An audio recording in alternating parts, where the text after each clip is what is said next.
Sementara itu, dalam pelaksanaan sistem penerimaan murid baru (SPMB) jenjang sekolah menengah pertama atau SMP negeri di Kota Denpasar melalui jalur prestasi tahun ajaran 2026-2027, sejumlah sekolah masih menghadapi kendala belum terpenuhinya kuota pada bidang prestasi seni.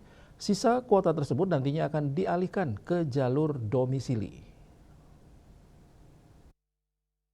Kepala SMP Negeri 3 Denpasar Ninengah Sujani mengatakan dari total kuota jalur prestasi sebanyak 140 peserta terdapat 11 kursi yang belum terisi. Ia menjelaskan selain jalur prestasi, SMP Negeri 3 Denpasar juga membuka jalur afirmasi dan mutasi. Untuk jalur afirmasi, kuota yang disediakan mencapai 20% atau sebanyak 80 peserta. Apabila kuota tersebut tidak terpenuhi, maka sisa kuota akan dialihkan ke jalur domisili.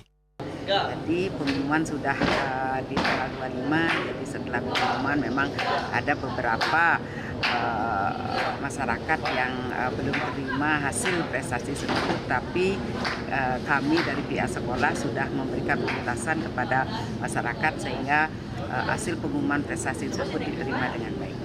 Terutama sekarang di jalur afirmasi dan mutasi, walaupun afirmasi itu prosentasenya 20% ya, 80 orang, tetapi kalau memang tidak terpenuhi akan lari ke jalur domisili.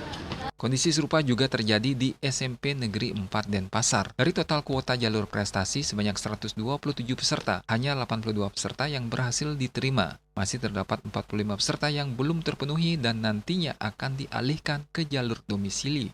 Kuota yang terpenuhi dari 127 peserta yang dilamar, itu jumlah peserta yang diterima adalah 82 itu. Kemudian sisanya yang belum terpenuhi adalah 45. Nanti sisanya itu akan masuk ke jalur domisili. Seluruh proses SPMB SMP di Denpasar berjalan sesuai juknis berlaku. Apabila masih terdapat sisa kuota pada jalur prestasi, maka kuota tersebut akan dialihkan ke jalur domisili hingga seluruh kuota terpenuhi.